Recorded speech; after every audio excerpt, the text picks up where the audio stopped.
ಎಲ್ಲರಿಗೂ ನಮಸ್ಕಾರ. ನಾನು ನಿಮ್ಮ ಆಕಾಶ್ ಮಾತಾಡ್ತಾ ಇದ್ದೀನಿ. ನಾನು ಈ ಚಾನಲ್ ಸ್ಟಾರ್ಟ್ ಮಾಡಿದಾಗ ನಂದೇನು ಇಂಟೆನ್ಷನ್ ಇದೆ ಅಂದರೆ, ವಾರಕ್ಕೊಂದು 3 ವೀಡಿಯೋ 4 ವೀಡಿಯೋ ಹಾಕೋಣ. ನಾನು ಮೋಸ್ಟ್ಲಿ ಎಜುಕೇಟಿಂಗ್ ಕಾಂಟೆಂಟ್ ಹಾಕೋದು ಅದೇ ಮೇಜರ್ಲಿ ಪ್ಲ್ಯಾನ್ ಇದ್ದಿದ್ದು. ಬಟ್ ಇವತ್ತಿನ ಟಾಪಿಕ್ ಸ್ವಲ್ಪ ಡೈವರ್ಟ್ ಆಗೋಯಿತು.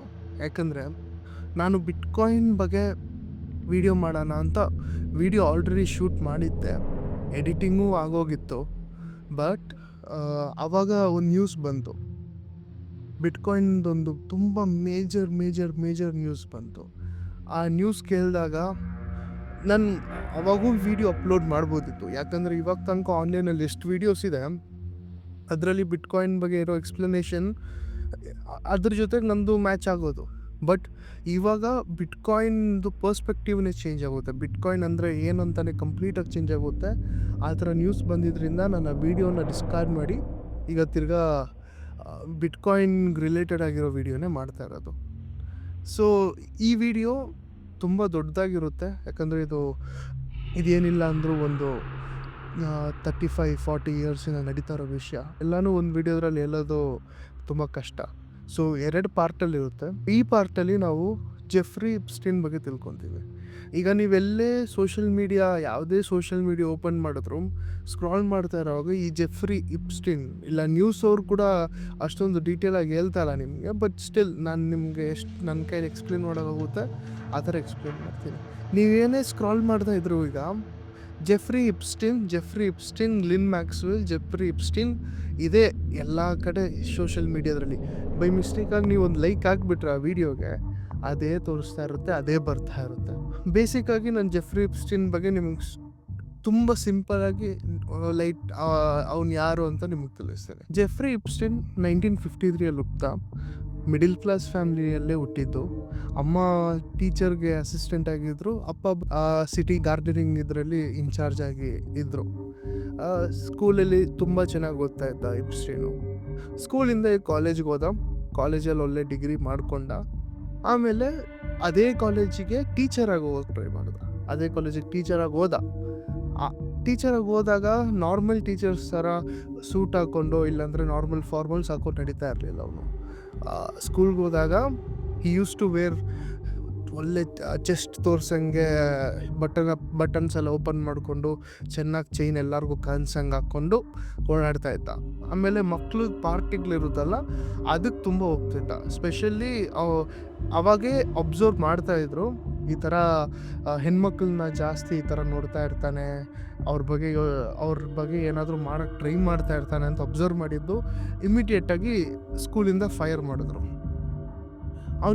ಅವನಿಗೆ ಒಂದು ಕಾಂಟ್ಯಾಕ್ಟ್ ಅದು ಎಲ್ಲಿಂದ ಸಿಕ್ತು ಅಂತ ನಮಗೆ ಗೊತ್ತಿಲ್ಲ.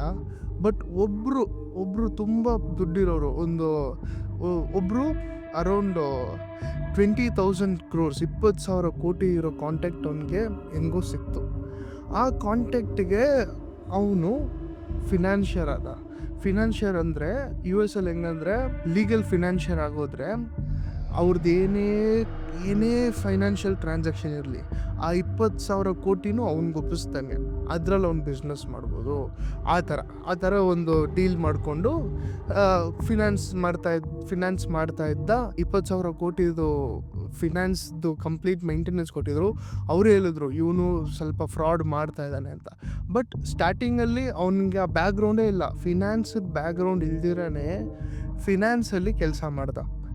ಕಂಪ್ಲೀಟಾಗಿ ಅವ್ರ ಕಂಪನಿದು ಇನ್ವೆಸ್ಟ್ಮೆಂಟ್ಸು ಬರೋದು ಹೋಗೋದು ಒಂದೇ ಟ್ರಾನ್ಸಾಕ್ಷನಲ್ಲಿ 46 ಮಿಲಿಯನ್ ಮೋಸ ಮಾಡ್ದ ಅಂತ ಆ ಪರ್ಸನ್ ಇವ್ರ ಮೇಲೆ ಕಂಪ್ಲೇಂಟ್ ಮಾಡಿದ್ರು. ಬಟ್ ಏನೂ ಮಾಡೋಕ್ಕಾಗಿಲ್ಲ. ಹಿ ಕಂಟಿನ್ಯೂಡ್ ಲಿವಿಂಗ್. ಜೆಫ್ರಿ ಎಪ್ಸ್ಟೈನ್ ಅವರು ದೂರ ಆಗೋದ್ರು.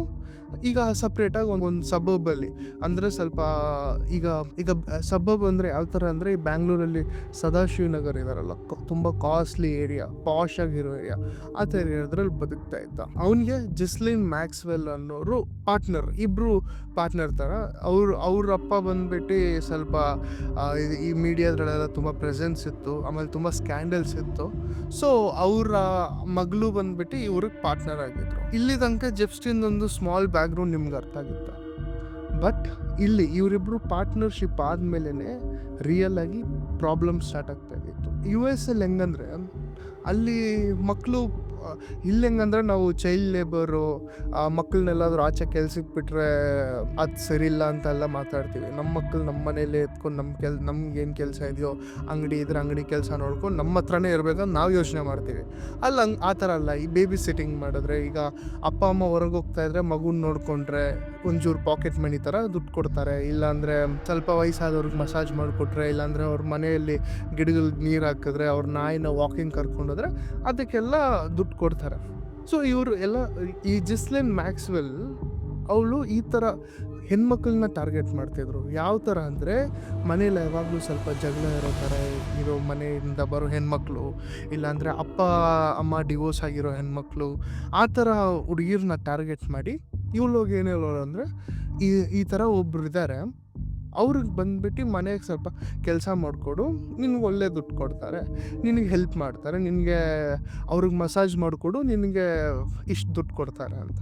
ಸೊ ಮಕ್ಕಳು ಫಸ್ಟು ಇಬ್ಬರನ್ನ ಕಾಂಟ್ಯಾಕ್ಟ್ ಮಾಡೋದು. ಇಬ್ಬರು ಭಯಪಟ್ಟರು, ಯಾಕಂದರೆ ಸ್ವಲ್ಪ ಕಾಸ್ಟ್ಲಿ ಏರಿಯಾಗೆ ಹೋಗಬೇಕು, ಅಲ್ಲಿ ಈ ಥರ ಅಂದ ಇವರು ಆಗ ಓಕೆ ತುಂಬ ಕಾಸ್ಟ್ಲಿ ಏರಿಯಾಗೆ ಹೋಗ್ತಾ ಇದೀವಿ, ಸೊ ದುಡ್ಡಿರೋರ ಹತ್ರನೇ ಹೋಗ್ತಾ ಇರೋದು, ಸೊ ಅವರು ಒಳ್ಳೆ ದುಡ್ಡು ಕೊಡ್ತಾರೆ ಅಂತ.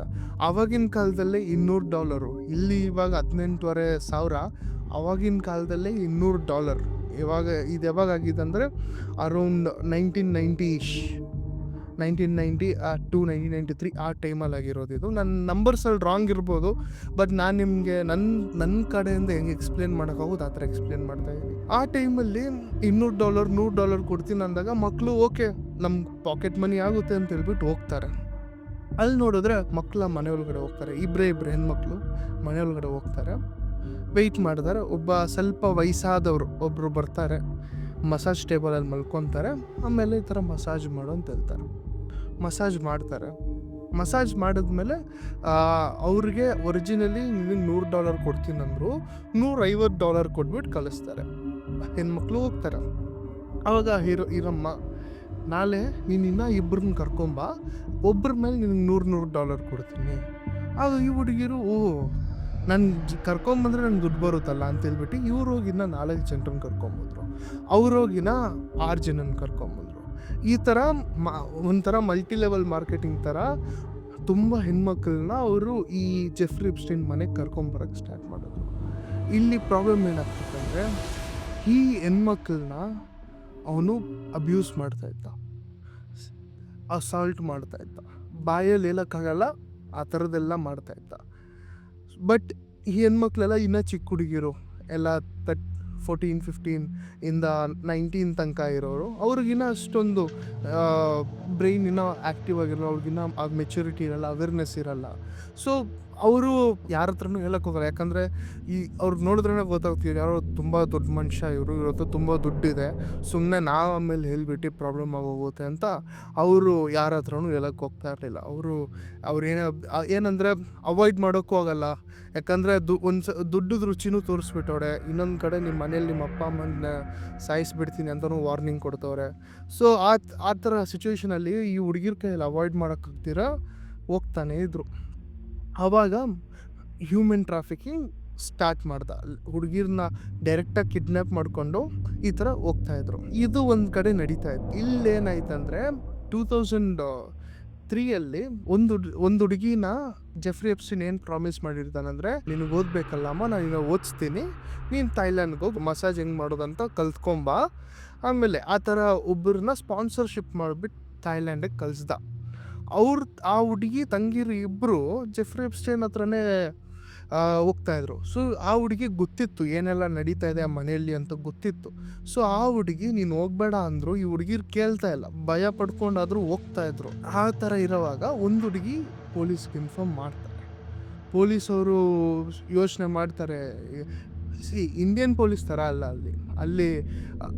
ಅಲ್ಲೂ ಲಂಚ, ಕರಪ್ಷನ್ನು, ಪವರ್ ಎಲ್ಲ ನಡೆಯುತ್ತೆ, ಬಟ್ ಇಂಡಿಯಾದ್ರಲ್ಲಿ ಥರ ಅಲ್ಲ. ಅಲ್ಲಿ ಸ್ವಲ್ಪ ಪೊಲೀಸವರು ಏನಪ್ಪ ಇದು ಅಂತ ಇನ್ವೆಸ್ಟಿಗೇಷನ್ ಮಾಡ್ತಾರೆ, ಬಟ್ ಅಲ್ಲೂ ಪ್ರಾಬ್ಲಮ್ ಆಗುತ್ತೆ, ಅದು ನಿಮ್ಗೆ ಮುಂದೆ ಗೊತ್ತಾಗುತ್ತೆ.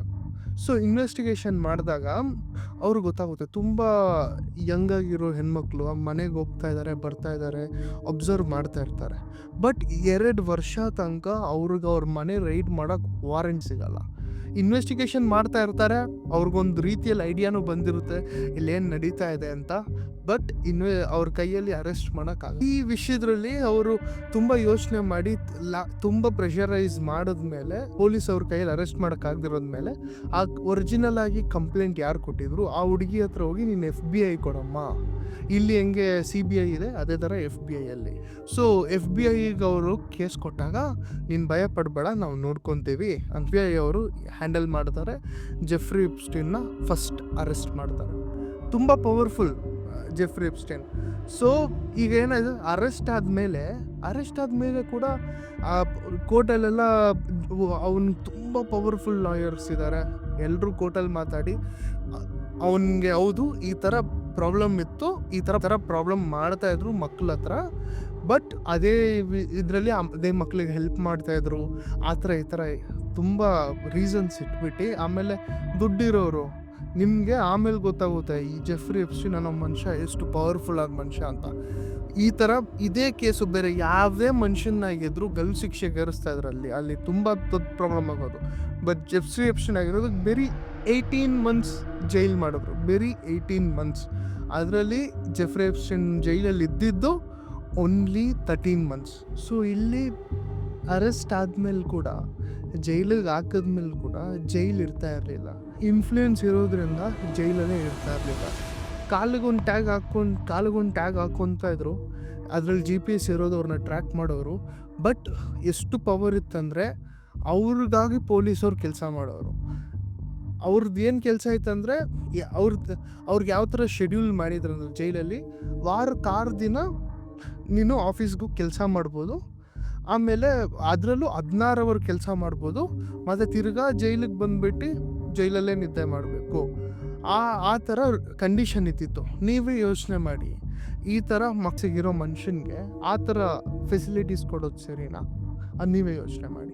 ಆ ಥರ ಅಡ್ವಾಂಟೇಜ್ ತಗೊಂಡು ಆ ಥರ ಬದುಕ್ತಾ ಇದ್ದಾರೆ. ಏನಾಯ್ತು ಅಂದರೆ ಈ ಥರ ಆಗ ವಿಕ್ಟಿಮ್ಸು ಇದು 1990s ಸ್ಟಾರ್ಟ್ ಆಗಿರುತ್ತೆ. 2008 2010 ಆಗಸ್ಟಿಗೆ ತುಂಬ ದೊಡ್ಡ ಇಶ್ಯೂ ಆಗಿರುತ್ತೆ. ಅವಾಗ ಏನಂದರೆ ಒಬ್ಬರಿಂದ ಬರ್ತಾನೆ ಇದ್ದಾರೆ ಏನು ವಿಕ್ಟಿಮ್ಸ್, ಯಾರಿಗೆಲ್ಲ ಇವನು ಈ ಥರ ಮೋಸ ಮಾಡೋನೆ, ಯಾರಿಗೆಲ್ಲ ಈ ಥರ ಚಿಕ್ಕ ಮಕ್ಕಳಾಗಿರೋವಾಗ ಅಡ್ವಾಂಟೇಜ್ ತಗೊಂಡವ್ರೆ, ಅವರೆಲ್ಲ ಒಬ್ಬೊಬ್ರಾಗಿ ಬಂದು ಈ ಥರ ರಿಪೋರ್ಟ್ ಬರೀತಾರೆ. FBI ಹತ್ರ ಹೋಗ್ತಾರೆ, ಈ ಥರ ನನ್ನೂ ಈ ಥರ ಮಾಡಿದರು, ಈ ಥರ ನಾನು ಈ ಥರ ಎಪ್ಸ್ಟೈನ್ ಇದಕ್ಕೆ ವಿಕ್ಟಿಮ್ ಆಗಿದ್ದೆ, ಆ ಥರ ಒಬ್ಬೊಬ್ಬರಾಗಿ ರಿಪೋರ್ಟ್ ಬರೀತಾರೆ. ಸೊ ಈಗ ನಿಮ್ಗೊಂದು ಬೇಸಿಕ್ ಐಡಿಯಾ ಸಿಕ್ಕಿರುತ್ತೆ ಎಪ್ಸ್ಟೈನ್ ಎಂಥ ಮನುಷ್ಯ ಅಂತ, ನಿಮ್ಗೊಂದು ಬೇಸಿಕ್ಕಾಗಿ ಒಂದು ಐಡಿಯಾ ಸಿಕ್ಕಿರುತ್ತೆ. ಬಟ್ ಸ್ಟೋರಿ ಇಲ್ಲಿ ಮುಗಿಯಲ್ಲ, ಇವಾಗೇ ಸ್ಟಾರ್ಟ್ ಆಗೋದು ದ ಡಾರ್ಕ್ ಪಾರ್ಟ್. ನೆಕ್ಸ್ಟ್ ಏನಾಯ್ತಂತ ಮುಂದಿನ ವಿಡಿಯೋದಲ್ಲಿ ನೋಡೋಣ. ನಾಳೆನೇ ಇನ್ನೊಂದು ಪಾರ್ಟ್ ಅಪ್ಲೋಡ್ ಆಗುತ್ತೆ. Stay tuned. ಎಪ್ಸ್ಟೈನ್ನ ರಿಯಲ್ ಮುಖ ಅದರಲ್ಲಿ ಗೊತ್ತಾಗುತ್ತೆ. ಇದರಲ್ಲಿ ನೀವು ನೋಡಿದ್ದು ಒಂದು ಮನುಷ್ಯ ಅಂದರೆ ಒಂದು ಮನುಷ್ಯನ ಕೆಟ್ಟ ಗುಣ ಇರುತ್ತೆ, ಒಂದು ಮನುಷ್ಯನಿಗೆ ಒಳ್ಳೆ ಗುಣನೂ ಇರುತ್ತೆ. ಬಟ್ ಇವಾಗ ತನಕ ನೀವು ನೋಡಿದ್ದು ಎಪ್ಸ್ಟೈನ್ ಕೆಟ್ಟ ಗುಣ ಅಷ್ಟೇ. ಎಪ್ಸ್ಟೈನ್ನ ರಿಯಲ್ ಮುಖ ನಾಳೆ ನೋಡ್ತೀರಾ.